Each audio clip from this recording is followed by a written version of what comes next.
En esta ocasión tendremos la presentación de Federico Eisner Sagüez, doctorando del programa en la modalidad Investigación Artística o Práctica Artística como Investigación. Federico es músico y poeta uruguayo, radicado en Chile, magíster en musicología de la Universidad de Chile, y actualmente es parte de la Orquesta de Poetas y organizador del Festival de Poesía y Música PM. Como esta es una instancia que promueve el conocimiento de investigación artística y estrictamente teórica en relación a las artes, al final tendremos un momento para realizar preguntas, así que si desean resolver dudas, les sugiero que vayan pidiendo la palabra a través del chat, y cuando yo les indique pueden activar sus micrófonos y hacer esos comentarios o preguntas. Ahora entonces los dejo con la presentación de Federico. Les pido nuevamente que silenciemos nuestros micrófonos. Adelante. Muchas gracias, Federico, por esta presentación. Hola a todos, gracias por estar. Voy a compartir la pantalla. Ahí.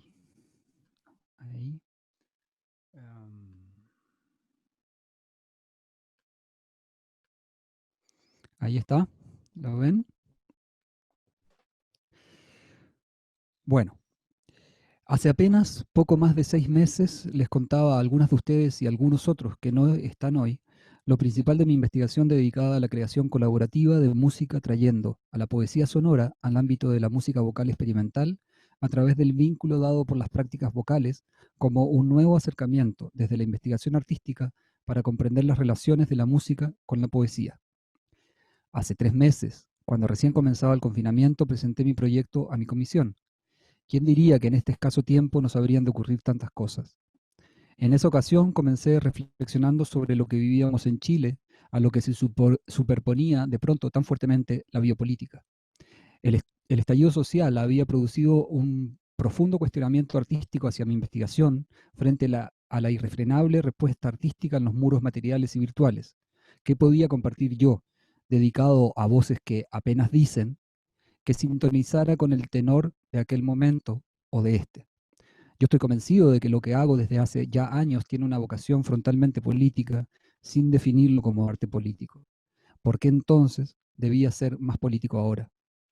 Estos raros tiempos para el mundo y para Chile pasarán o no. En cualquier caso, deberemos, desde la investigación artística, tener claridad sobre nuestra relación teórico-práctica, tanto con nuestro campo artístico como también social, para poder dejar actuar a nuestra determinación desde una posición autocrítica y rigurosa. ¿Por qué la voz ahora? Dicho de un modo general, creo que la relevancia de la voz y de los estudios de la voz, que no casualmente han surgido con tanta fuerza en los últimos 10 años, es que esta parece ser uno de esos raros y quiméricos objetos, sujetos, agentes que nos fuerzan a preguntarnos sobre los mayores retos de nuestro tiempo y que en este momento se hacen más patentes que nunca, tales como la presencia, la descorporización y la mediatización de nuestra comunicación y experiencias desde las más simples a las más trascendentales, y lo hace con una sutileza y una profundidad que muy pocos fenómenos actuales logran. En lo que sigue, les presentaré brevemente al poeta sonoro Luis Bravo, con quien he emprendido la primera etapa de mi investigación. Resumiré las principales conclusiones a las que llegué a través del análisis de su práctica vocal y mostraré 2 estudios sonoros producidos a partir de su práctica vocal y de ciertas ideas surgidas desde su análisis.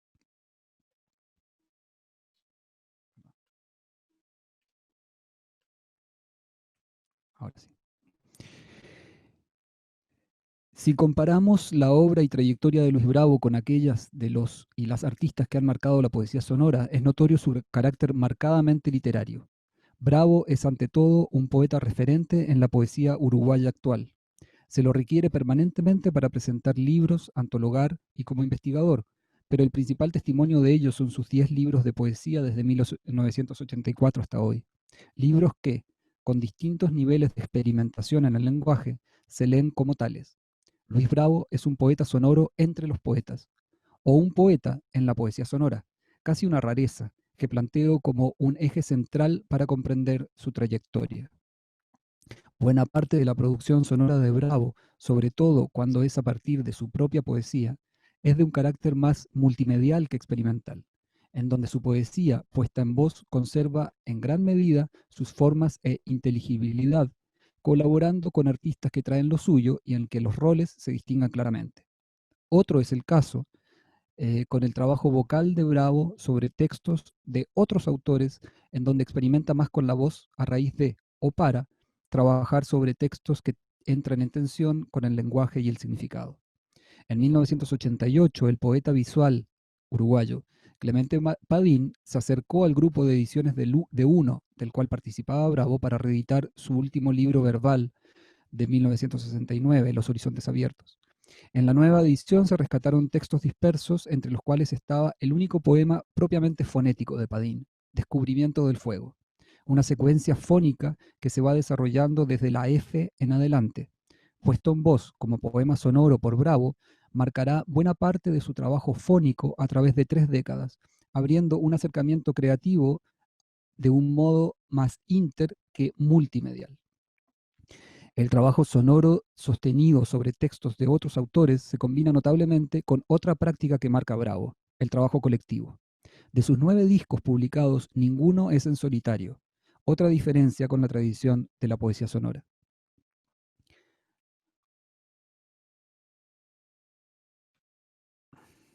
Perdón. Para los intereses de esta investigación, Bravo se inscribe en la tradición de la poesía fonética, ya que trabaja sobre textos escritos, más o menos desprovistos de significado semántico, o con lo que Dick Higgins definía como una semántica negativa, una suerte de sospecha de un intento de comunicación. Valga la diferencia con una poesía sonora que se manifiesta directamente como texto sonoro. Es por ello que su práctica vocal debe ser considerada como una práctica vocal escritural, la cual se comprende mejor a través de su concepto, ya mencionado más arriba, de puesta en voz. El concepto de puesta en voz propuesto por Bravo como investigador y poeta viene a condensar y a servir a un gran conjunto de prácticas vocales de la poesía. Para Bravo, el texto escrito es un punto de partida, pero no un punto de llegada del poema. Y el poema solo se termina de realizar cuando es puesto en voz. El lugar de la escritura es más bien el de un paréntesis entre 2 voces, una interior y otra material. La puesta en voz de Bravo se posiciona en un lugar enfocado en el trabajo vocal sobre el texto poético, en donde puede responder a un amplio abanico de tradiciones de escritura, desde las más convencionales hasta las más experimentales. El punto central es que en la puesta en voz, sea cual sea el soporte que el poema haya adoptado antes, este asume su materialidad fónica en un primer plano. Es a través de la centralidad de la materialidad fónica del texto que se debe comprender lo que propone su puesta en voz y cómo se la debe analizar. Pese a los esfuerzos teóricos y prácticos desde los estudios de la voz, esta parece inevitablemente escabullirse de intentos de definición y circunscripción. Poco se ha podido decir de específico desde un solo campo disciplinar que sea generalizable sobre la voz. Según Einstein y Meitzel, más bien el consenso es que los estudios de la voz reconocen a la voz como un complejo, un dominio frecuentemente contradictorio de intercambio cultural en distintas áreas de producción del conocimiento, y que la voz no es materialidad, texto, discurso o performance como tal, pero que cualquiera de estos aspectos son ya síntomas o evidencia de las presiones y capacidades que han empoderado algunas expresiones vocales y excluido otras. Para las autoras, se trata de un amplio campo transdisciplinario, un problema relevante y de naturaleza disputada para varias áreas del conocimiento humano, pero en que su pertenencia y límites son inciertos. Si la voz con la que esta investigación debe lidiar no puede transmitir totalmente la unicidad de quien la emite, de la cual habla Adriana Cabarero, pero tampoco es del todo acusmática, como la describe Mladen Dolar, pues algo en ella nos sugiere un camino de vuelta a su fuente, es necesario entonces pensar en la voz como un complejo. Una respuesta a este concepto viene desde el poshumanismo en la propuesta, perdón, en la propuesta de Lisa Matsey y Alessia Jackson, buscando dar cuenta de la voz como una práctica material discursiva que es inseparable de todos los elementos humanos y no humanos en un ensamblaje. Que la voz sea un ensamblaje significa que podemos pensar en una voz sin órganos, que permita una concepción diferente de cómo la agencia y la voz son producidas y distribuidas. Por supuesto, con Gilles Deleuze no se cierra el problema de la voz, todo lo contrario. Se abre tanto que me llevó a comprender que sería más productivo para mi investigación y creación bajar un peldaño teórico y analítico desde la voz a la práctica vocal. Allí, en la prosodia, en los modos y en los usos de una voz en particular, es en donde se encuentra una dimensión más abarcable, que permite extraer información y generar preguntas para llevar a cabo prácticas artísticas conceptualmente densas. Si la voz es ese inasible y ubicuo ensamblaje que nunca puede ser completamente comprendido y confinado en un cuerpo, la práctica vocal es mucho más situada en la biografía, en la tradición, en la autorreflexión y, por supuesto, en el cuerpo, pero también en una red de agencias que no considera solamente a su emisor. Para la apreciación de una estética de la voz, me valgo del concepto de escucha cercana de Charles Bernstein y de sus propuestas a través de la escucha extendida y repetida de distintas variables de usos de la voz del poeta. Para la escucha cercana de Luis Bravo me he detenido en sus 9 discos, grabados en estudio o en vivo, y más algunas recopilaciones o registros colectivos. Los registros sonoros de las en voz de Luis Bravo contemplan un abanico de formatos y posibilidades que se pueden desagregar en puestas en voz de poemas propios, de otros autores, puestas en voz interartísticas con música, danza y medios audiovisuales, puestas en voz colectivas y en solitario. La práctica vocal de Luis Bravo puede ser de una voz lenta que seduce, de un registro grave y granuloso y otro medio, impostado y limpio, una voz que habla siempre al oído, que todo lo articula, la voz crooner.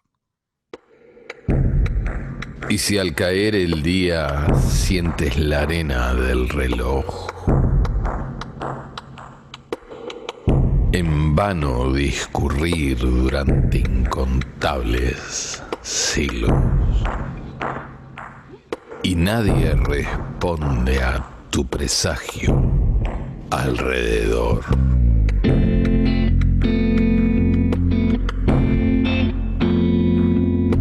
No creas una que voz la neutra, verdad hoy solemne y sobria, te ha articulada y vencido. lenta, pero no seductora. No es la voz del crooner, sino la voz que objetualiza el sonido. Establece un límite entre una poesía lírica puesta en voz, crooner, y una poesía fónica en voz histriónica, que es la voz que falla, que exagera y exagera. Litera, litera necat, litera occidit, letra, letra bebés, letra muertos. La letra mata bebés, la letra hace muertos. Litera necat, litera occidit.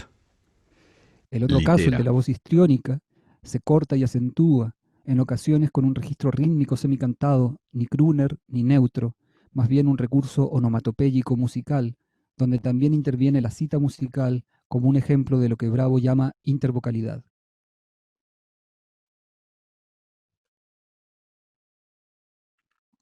La voz piensa que dice lo que pienso mientras habla.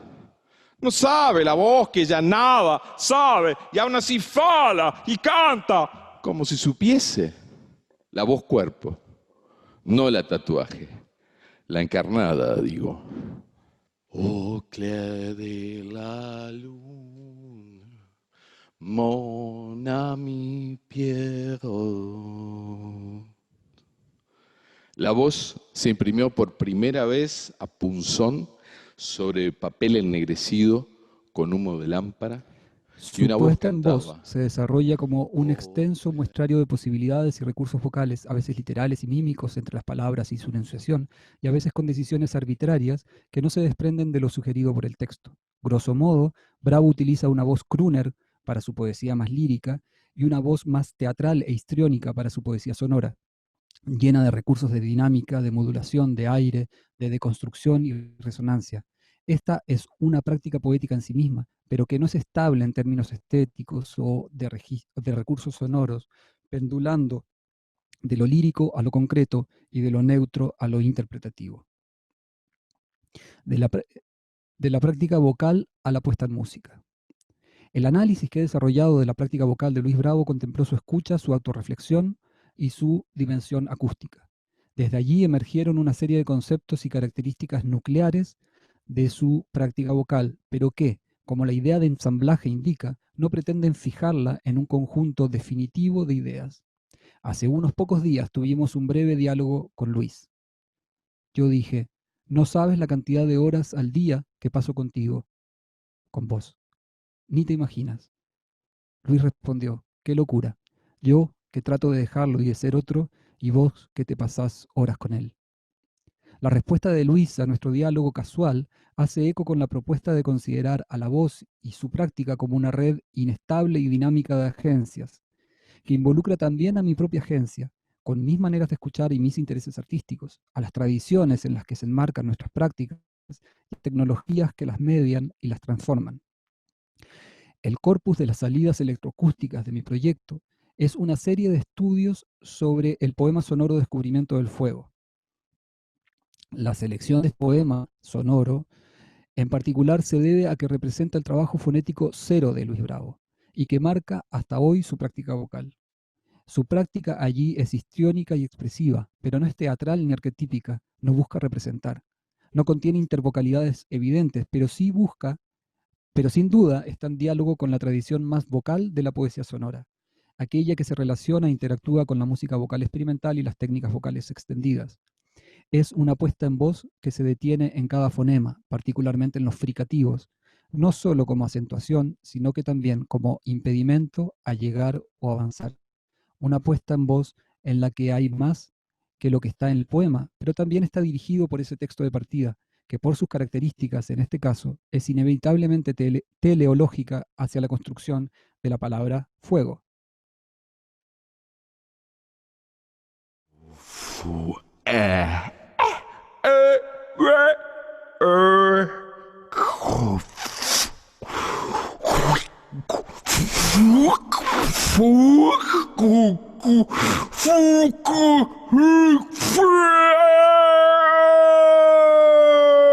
¿Se está escuchando bien? ¿Sí? Ya, cualquier cosa me dicen. Eso, lo que escucharon fue solamente el final del poema sonoro, lo que está marcado ahí en el óvalo. Entonces, Descubrimiento del Fuego, estudio 11.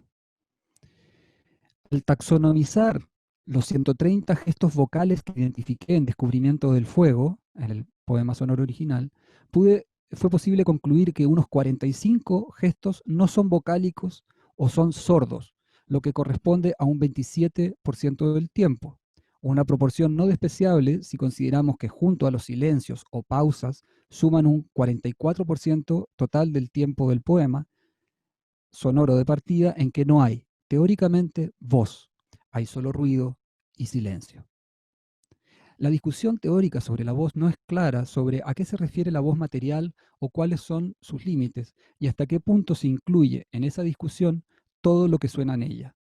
Al menos la fonología nos sugiere que allí donde no hay fonación o vibración de nuestros tejidos fonadores, no hay voz propiamente, sino una información caótica que genera una suerte de breve paréntesis en la voz.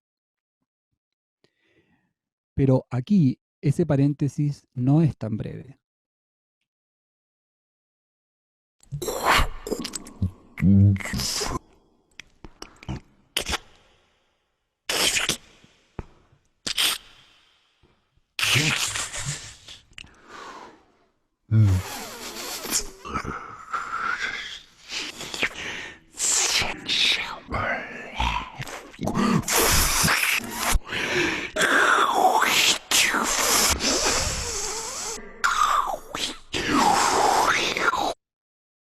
Perdón.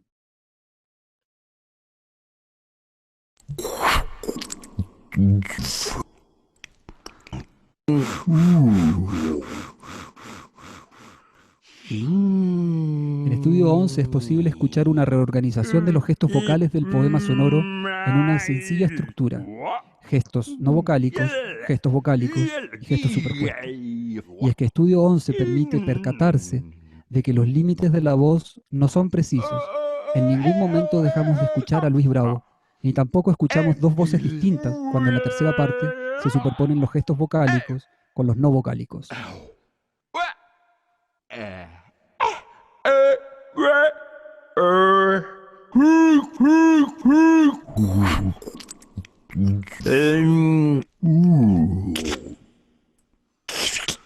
Sí.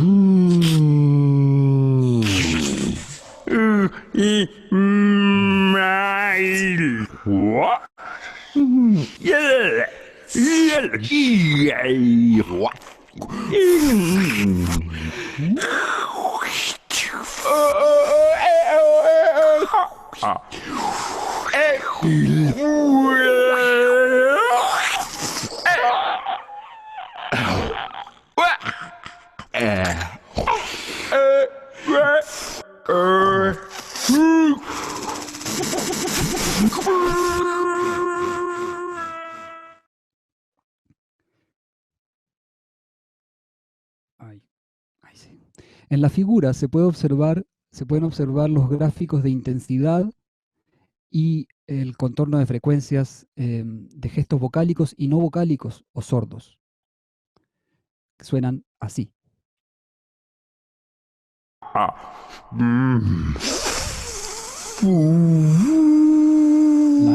La F larga que escucharon en el medio es el gesto 70 y como ven solamente tiene intensidad, no tiene rangos de frecuencia. Es el más claro de ellos. En estos gestos no vocálicos, no se observa contorno de frecuencias porque no hay fonación, aunque no por ello no posee un espectro de frecuencias. Estos gestos no son cantables, son para la fonología solo turbulencia y desorden, como las Fs, los susurros o las sibilancias. Esos sonidos que comúnmente no se consideran parte de la voz de un sujeto, en estudio 11, sin embargo, no generan extrañeza más que las trazas intencionales del montaje, justamente porque la delimitación de cada gesto es objetivamente imposible. No escuchamos a dos sujetos distintos, uno único e identificable y otro anónimo y acusmático, ni cuando los gestos sordos y vocálicos suenan independientemente, ni cuando confluyen al final. Hay razones acústicas para sostener esto. Los sonidos no vocálicos y muchas de las consideradas pausas en el poema sonoro original contienen trazas resonantes de los gestos anteriores y unos gestos resuenan otros. Algunos de esos gestos pueden ser además más resonantes que otros. La resonancia es uno de los aspectos que Luis Bravo reconoce como guías de lo que él llamó su imaginación fónica, por lo que esta contaminación cruzada de resonancias no es un hecho del todo casual, sino que es protagonista de su práctica vocal. Y la escucha de los excesos o sobrantes resonantes en Estudio 11 destaca ese protagonismo. Algunos gestos como las Fs o las prolongadas pueden no contener ningún sonido vocálico, sin embargo, tampoco por ello significa que no haya nada reconocibles en ellos. En estricto rigor, los formantes dependen del cuerpo resonador del sonido, incluso en ausencia de frecuencias fundamentales, por lo que existe un cierto nivel de identidad o correspondencia entre las características del sistema fonador y el timbre del sonido emitido. Pero esta reflexión no está en el camino del reconocimiento de una huella vocal. Lo que me parece relevante es justamente el ejercicio de discernimiento entre aquellos gestos a los que llamamos voz en todo su valor y aquellos secundarios, sordos, mudos, ruidosos de la voz, y que provienen de un resto, que no sabemos del todo cómo se relaciona con su voz. En la práctica vocal de Bravo, estos gestos sordos cobran una relevancia que se relaciona con las músicas concretas, tímbricas o del ruido, que es lo que usualmente coloca a la poesía sonora en el pantanoso terreno interartístico de las manifestaciones que Richard Eliot llama del sinsentido. En este caso, en el caso de la poesía sonora, este sinsentido no solamente se refiere literalmente a la aproximación fonética y asemántica del lenguaje, sino a que su relación con una fuente textual es siempre divergente, es siempre solo lenguaje y a la vez siempre solo sonido, y obliga a reconocer que esa voz está permanentemente mediada por el ensamblaje agéntico al que se refiere Matsei, determinado por el tipo de captura y tratamiento de la voz y el tipo de escucha y la familiaridad con una tradición, que hacen parte integral de una práctica vocal. Descubrimiento del fuego, estudio 15. Una de las características de la voz sola es que siempre suena como una voz. De hecho, estudio 11 indica que siempre suena como una voz en particular, aunque ello no dependa de una sola agencia. Pero, ¿qué significa materialmente la obviedad de que la voz siempre suene como una voz? A menos que ésta sea pasada por distorsiones importantes por medios anatómicos, como el canto polifónico, o por medios tecnológicos, es difícil que esto deje de ocurrir. Una de las implicancias de esto es que la voz normal, sola, tiene un espectro relativamente reducido de posibilidades sonoras, en lo que Pierre Schaeffer consideraría que produce objetos sonoros homogéneos tónicos o complejos, pero en ningún caso tramas o masas complejas. En estudio 15 se buscó lograr objetos sonoros morfológicamente más complejos, pero con la misma práctica vocal, con su misma riqueza prosódica y expresiva. Pero ya que hay cosas que la voz no puede hacer, ¿cómo forzarla a hacerla sin recurrir a las variadas maneras tecnológicas y anatómicas para modificar una voz? Una forma de hacerlo es la yuxtaposición tímbrica, que describe Cornelia Fales como un cambio perceptual por suma de timbres sin modificarlos, generando una interacción entre una modificación del estímulo sonoro y de su perceptualización. Estudio 15 surgió tanto de las superposiciones resonantes descritas para estudio 11, como del concepto de estructura espiralada que Bravo explica al reflexionar sobre su práctica vocal. En esta pieza escuchamos 130 superposiciones de la misma pista del poema sonoro, comenzando con entradas variables muy cercanas y pausas de entrada. Para definir este número tan extremo de superposiciones, tomé el número de gestos identificados para que cada gesto se repitiera tantas veces como gestos hay. El espectrograma de rango melódico del estudio 15 permite demarcar texturas sonoras antes inexistentes. Les voy a compartir otra pantalla.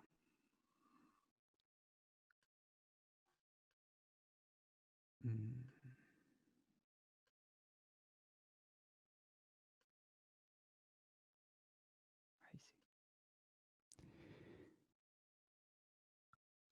No ya sus desonancias en decaimiento entre un gesto y otro, sino que los gestos mismos, vocálicos, no vocálicos y mixtos, se superponen en una redundancia que no logramos descifrar del todo.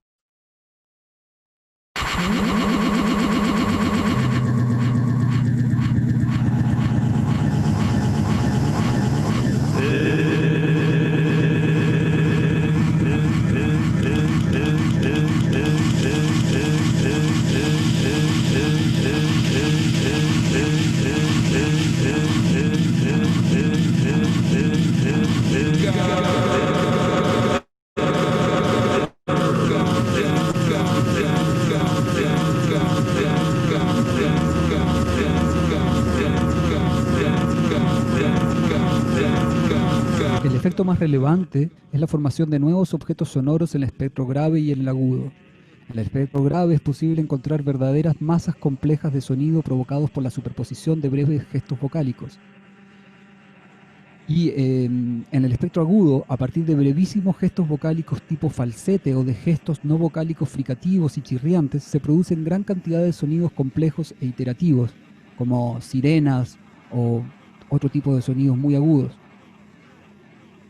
en torno a frecuencias difíciles de determinar por su complejidad y que, a su vez, se enmascaran con los armónicos de los sonidos vocálicos más fuertes.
estructura espiralada a la que se refiere Bravo se trata de repetir procedimientos y no solo los sonidos necesariamente, que generan formas que no están bajo un total control, el cual, en Estudio 15, se buscó a través de los desplazamientos temporales sobre el mismo material sonoro. Es así como en la estructura espiralada emerge en momentos, es así como en la estructura espiralada emergen momentos desplazados de los cambios como distancias y pausas en las superposiciones y como masas complejas y de duración y frecuencias impredecibles. Ambos estudios presentados aquí muestran manipulaciones simples de la práctica vocal de Luis Bravo, comunes en la música electroacústica, reducibles, en este caso, a montaje y superposición. Sin embargo, los efectos emergentes de dicha manipulación pueden ser nuevos y divergentes, y pueden llevar a una reflexión sobre esa voz y su práctica, lo que podemos hacer con ella y hacia dónde nos puede llevar. No deja de ser sorprendente como en Estudio 15, con tantas superposiciones, la voz al mismo tiempo de producir texturas sonoras que parecerían de fuentes distintas a una voz, también se resiste a dejar de sonar como una voz. O como en Estudio 11, la disección de gestos no vocálicos y vocálicos nos revela que unos llevan consigo a los otros, que realmente no sabemos dónde comienza y termina la voz. Quizás esto no es debido al reflejo acústico de la traza única de un sujeto, sino a lo que la voz nos hace como un ensamblaje agéntico de nuestra cultura, al cual estamos tan profundamente predispuestos a seguir escuchando. Gracias. Muchas gracias, Federico, y gracias a todos por estar también en este coloquio. Vamos entonces a ir abriendo este espacio de preguntas, comentarios. Ante esta presentación me parece que hay algunas ideas que podemos ir como aunando. Como bien decía Federico, es un proyecto que precisamente piensa en esta como en este espacio inter, ¿no?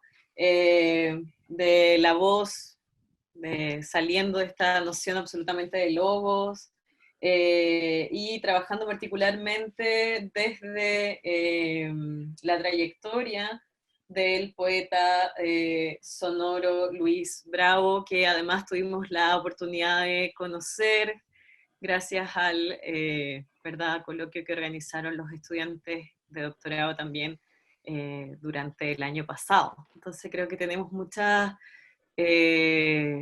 como formas de entrar a tu trabajo, así que los invito a pedir la palabra por el chat, podemos ir organizándonos, quien quiera hacer un comentario, una apreciación general, ante esta intervención de Federico. Tenía muchos ejemplos, como vieron, para sonar, entonces me pasé un poquito, pero gracias por la paciencia. Bueno, estamos súper bien. Quizás, Federico, no sé, yo un poco desde también la ignorancia, ahí como en esta cercanía, tú cruces con la literatura también, los cruces con la poesía, si nos puedes explicar, yo me gustaría saber un poco cómo ha sido ese acercamiento desde la crítica, desde tu trabajo de investigación también, como para abrirse a otros espacios. Y después tenemos ahí un par de preguntas también en lista, pero yo me aprovecho. Dale. Bueno, en términos personales, el tema de poesía y música hace años lo tomé como un asunto en el cual me quería quedar, digamos, y sigo en él. En este proyecto lo tomo desde un punto de vista más experimental, pero he trabajado en obras bastante más convencionales como Alturas de Machu Picchu, por ejemplo. Sobre todo en esa investigación que fue de magíster, hay un concepto que es originalmente de Pound, de Ezra Pound, pero que lo ha explotado mucho Felipe Cassen, que es el de la musicalización como una lectura crítica.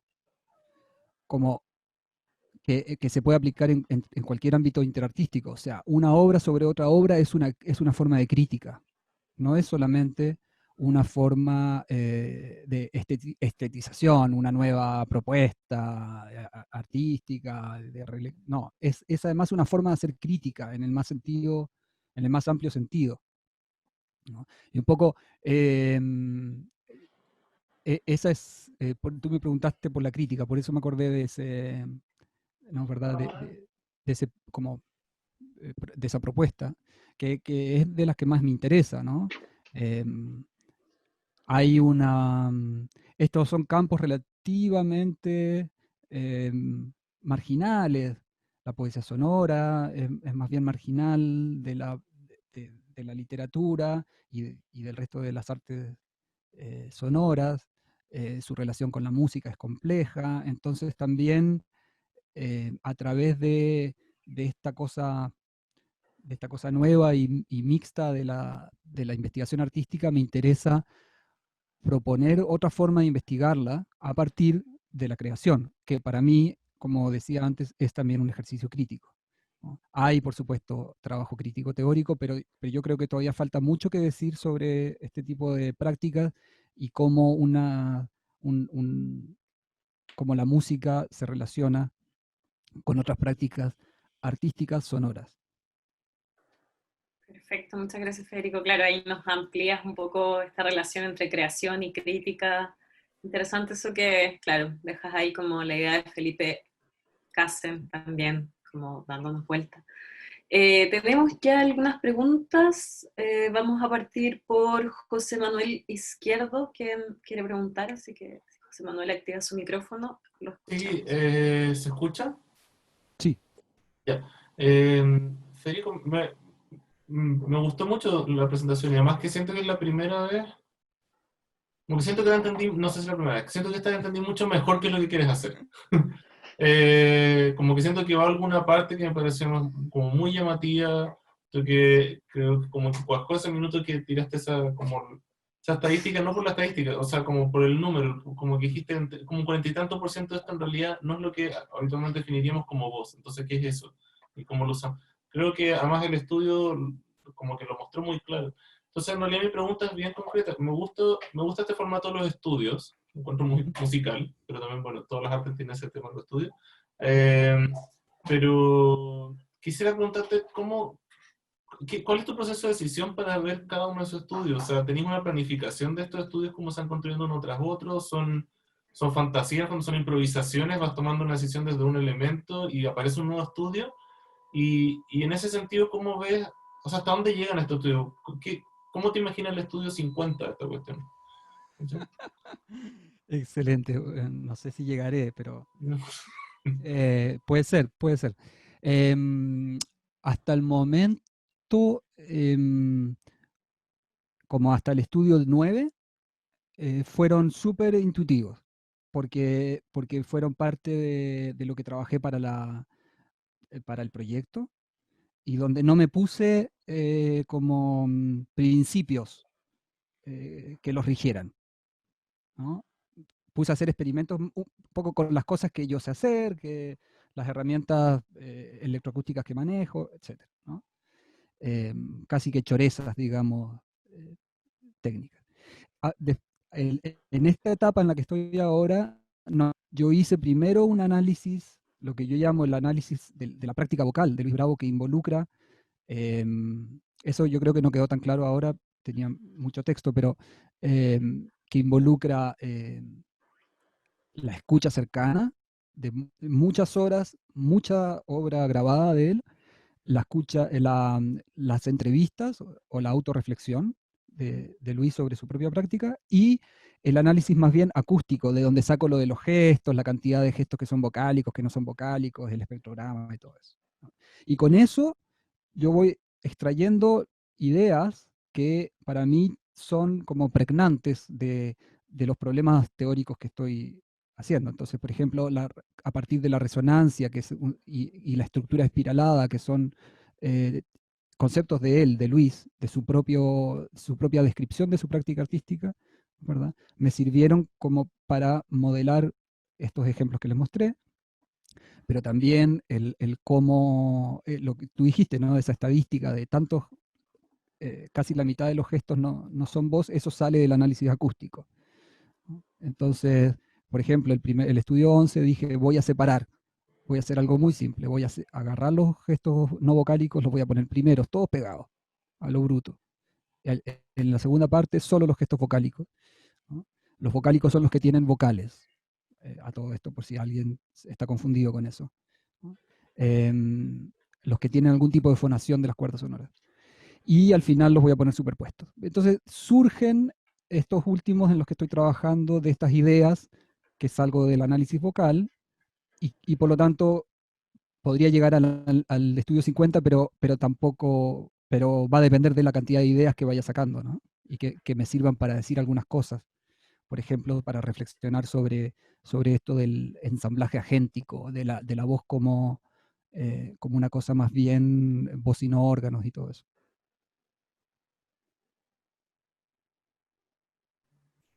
Perfecto, muchas gracias.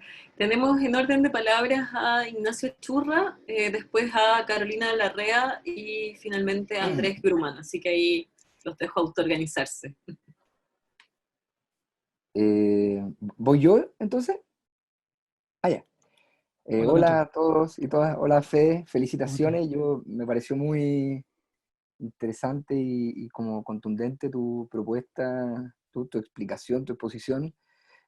Yo quería preguntarte acerca de la definición o los bordes como del objeto de estudio, porque uno siempre piensa, sobre todo como en el ámbito teatral, la voz y inevitablemente conectada al cuerpo, ¿no? Como a ese cuerpo performativo, que precisamente a esa dimensión performativa que tú hacías mención.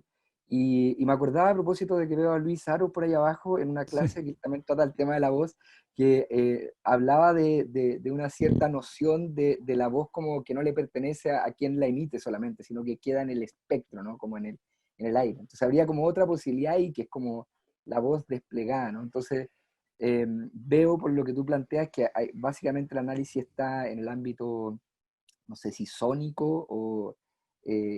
¿cómo delimitaste, cómo estableciste los bordes de ese objeto? Em, lo- sí, efectivamente la voz está, por supuesto, tiene una vinculación al cuerpo. Lo importante, más importante de lo que aquí estoy tratando, no expliqué, esta vez lo expliqué en el coloquio anterior, sí, cuando expliqué mi proyecto, que yo estoy manejando dos modalidades de práctica en mi tesis. Esta es una, la electroacústica, y que me permite, este tiempo raro me permite avanzar porque solamente necesito audios, ¿no? Y otra que es la modalidad performática, en la cual voy a trabajar, espero, con mis dos colaboradores, que son Luis y aparte Pia Sommer, que es chilena, pero que está en Barcelona. En fin. Entonces, ahí ahí estoy hablando también de otros acercamientos, ¿no? Dicho eso, em, la, la delimitación que estoy haciendo, em, yo no la siento como solamente sónica o fónica o como le quieras decir, ¿no? Lo que pasa es que estoy un poco recién desarrollando o trayendo, no desarrollando, trayendo este concepto de ensamblaje agéntico, la voz como un ensamblaje agéntico, la voz como un complejo, o la voz como una voz sin órganos, ¿ya? Que para mi gusto fue algo que encontré relativamente hace poco y que viene a dar como una respuesta diferente a la de la voz acusmática, o sea, la voz que no corresponde con un cuerpo, que es un poco la teoría de Mladen-Dolar, o la voz que siempre comunica la unicidad de un sujeto, que es la teoría de Adriana Cabarero, ¿no?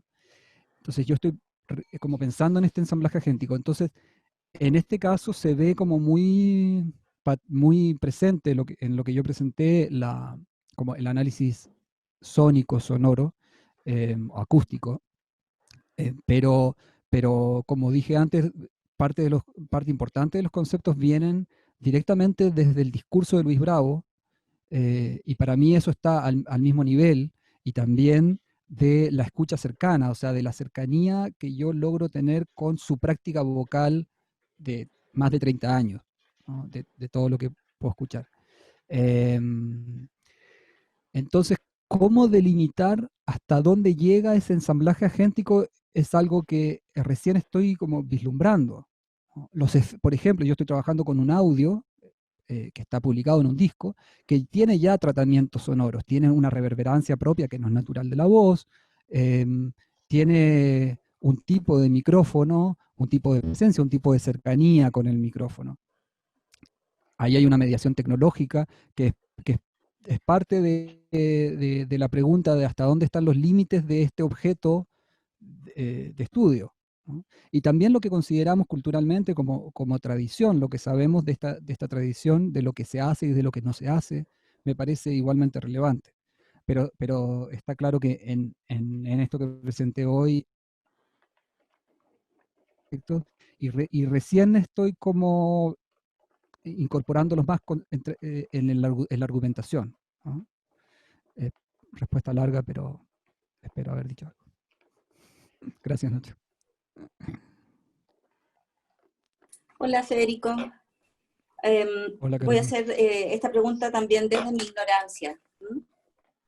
A propósito, también quiero comentarte que es muy visual. Muchas veces cuando mostrabas las imágenes realmente eran cuadros sonoros. Yo creo que mi pregunta tiene algo que ver con la pregunta que te acaba de hacer Ignacio. Y la cualidad de la voz, ¿no es cierto? La poesía es relacionada a la lírica, ¿no es cierto? Y eso tiene una cualidad emotiva, como, ¿no es cierto? Como tú declamas, o la calidad, el tono, todo tiene que ver, ¿no? Cuando uno expresa un texto poético. Lo que vimos acá fue como la transformación, incluso cuando el poeta, ¿no? Hace estos gestos vocales, ¿no? A mí me gustaría saber, porque lo que yo vi es esa transformación, ¿no? En que la repetición de un pedacito de eso se transforma en una música electrónica casi, ¿no? O en una poesía electrónica.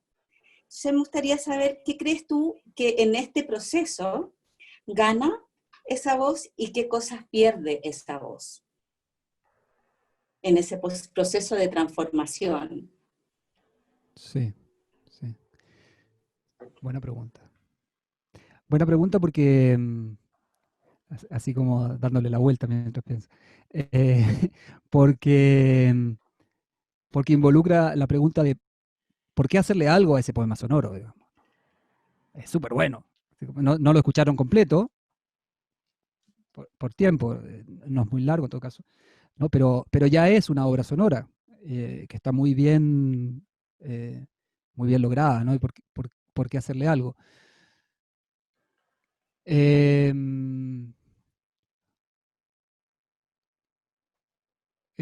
Quizás porque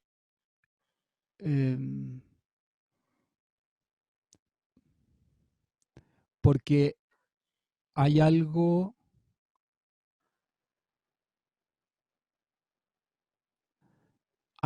que allí no se hace. Hay cosas que allí no pasan, ¿no? Y que con un acercamiento musical, ¿verdad? Se puede jugar a preguntarse qué pasa, ¿no? La poesía sonora, lo mencioné brevemente hace un rato, tiene históricamente una relación rara con la música, ¿no? Y por lo tanto, este acercamiento que yo estoy haciendo efectivamente juega con esa tensión. ¿Qué gana? Yo creo que la voz no gana. Quizás me preguntaría qué gana la práctica vocal en el sentido, y quizás más bien por el lado performático de las modalidades que voy a interactuar. Pero no, claro, no, en realidad no lo estoy viendo como en ningún caso algo que haya que subsanar, por ejemplo, ¿no? Ni en esa voz ni en esa práctica vocal. Pero sí hay una visión de lo que un acercamiento musical efectivamente podría ser con eso, tanto para, para que pase algo distinto con eso, como para que pase algo distinto también con la cabeza musical, ¿no? Que también tiene una relación con el discurso hablado con la voz no musical, tiene una relación complicada y tensa,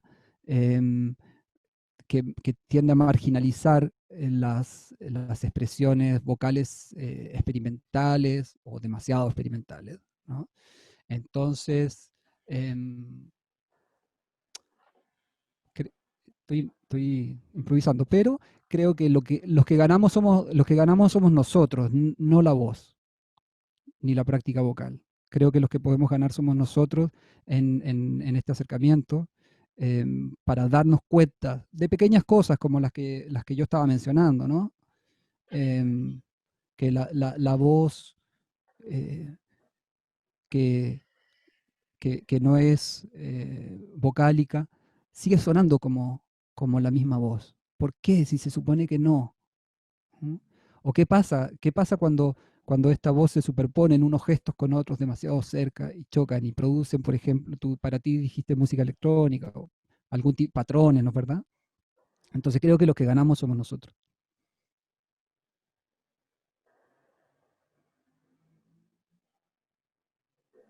Hola, Federico. Hola, Andrés. ¿Cómo estás? Perfecto. Gracias, Federico. Ahí damos la palabra a Andrés. Primero disculparme, llegué un poquito tarde. Quizás me perdí como algunas partes iniciales. Coincido con José Manuel en lo que dijo de que me queda mucho más claro también tu proyecto, en términos de, si bien hoy día presentaste una entrada particular, pero esa entrada particular, el ejemplo, ¿no?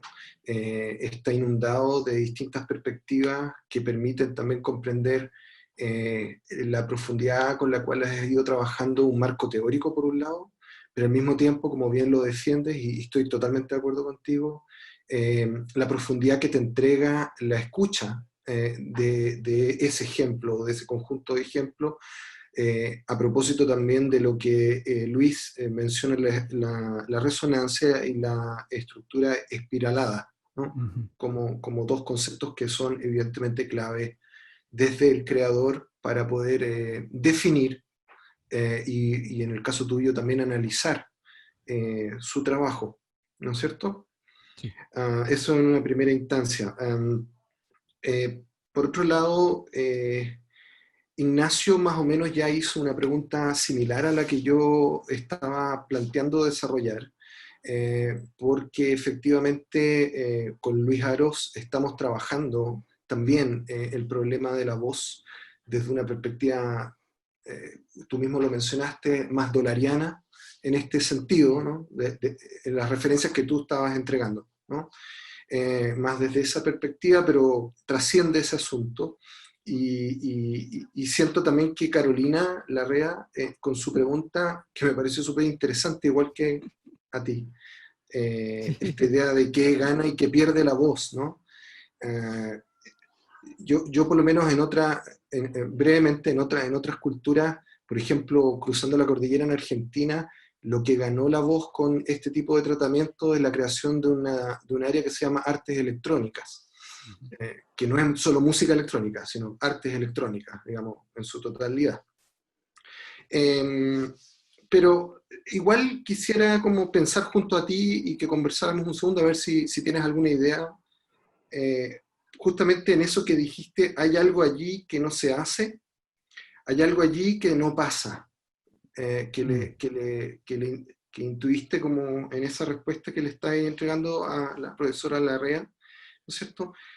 Yo me preguntaba un poco, en la discusión teórica, por supuesto, de los tratamientos de la voz, ha ido flotando desde una perspectiva clínica, ¿no es cierto?, desde una perspectiva de la interpretación de lo que dice la voz, ¿no es cierto?, desde una perspectiva de lo que lo trató Pierre Schaeffer con la música concreta, que tú citaste también, y me gusta cómo lo estáis tratando porque estáis imbrincando esos problemas en una discusión. Y claro, como que me quedó en el aire, pero ya lo empezaste a responder un poco. ¿Cuál es tu propuesta entonces? ¿Dónde te sitúas tú como investigador a raíz de tu objeto de estudio o sujeto de estudio? ¿Sí? Me gusta pensar en esta idea de la escucha profunda también que un poco nos presentaste hoy día, digamos, los resultados de esa escucha profunda. Me gustaría preguntarte, después de toda esta gran introducción, me gustaría preguntarte respecto a dónde te estáis situando tú como investigador respecto al tratamiento de lo vocal, ¿sí? Entiendo que hay dos dimensiones, una práctica y una referida a ejemplos, pero también pensando en lo que te decía, el marco teórico y las discusiones que han existido, ¿no? Creo que algo ya empezaste a responder en las preguntas anteriores, pero me gustaría ver si pudiéramos darle vuelta a eso. Sí, gracias Andrés por tus comentarios. La pregunta por situarse tampoco es fácil, pero yo creo que me estoy situando principalmente como artista, en el sentido,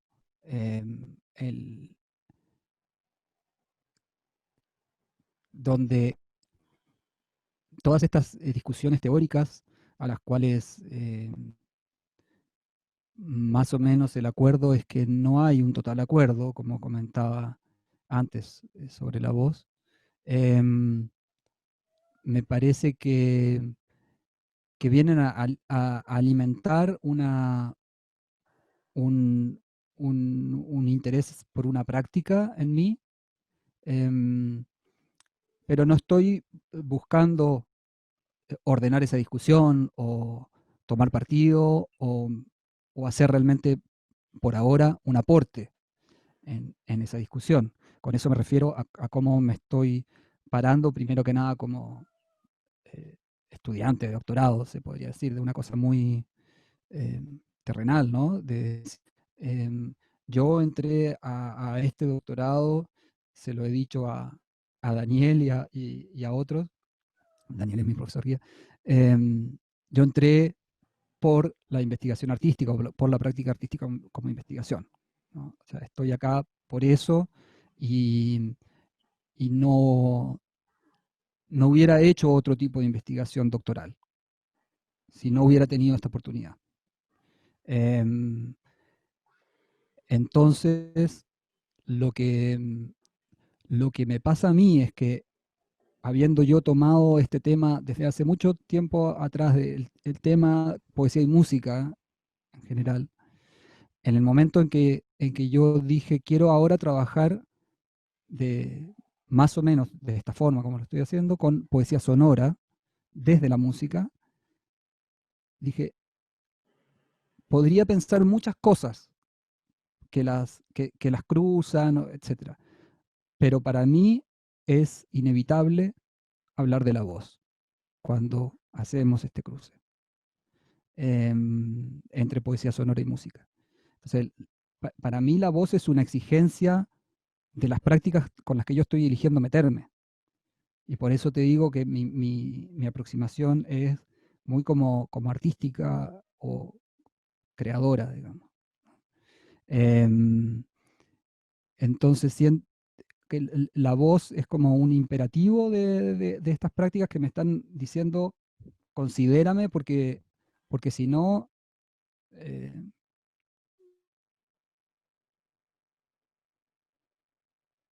vas haciendo, ¿no?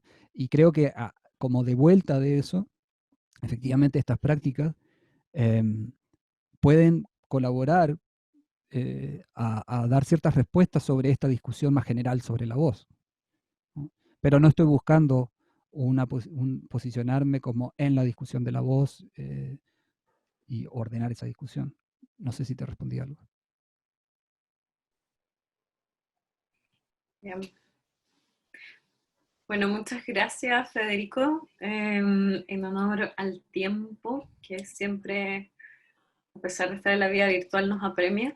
Estamos más o menos en el tiempo, salvo que hubiese un muy breve comentario o algo muy específico, algo que tú quisieras decir, Federico, o alguno de las y los presentes quisiera comentar.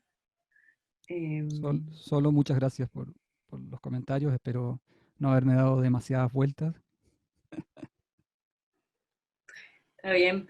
Bueno, agradecerles a todas, a todos, agradecer a Federico, dejar los invitados también, dejar las invitadas para las próximas sesiones del coloquio doctoral que ya van a ser en agosto, porque tenemos nuestra pausa entre semestres, que se agradece. Así que nada, muchísimas gracias y nos vemos muy prontamente. Muchas gracias a todos. Y gracias por los comentarios. Me han puesto algunos comentarios por el chat. Así que gracias por los saludos. Y, bueno.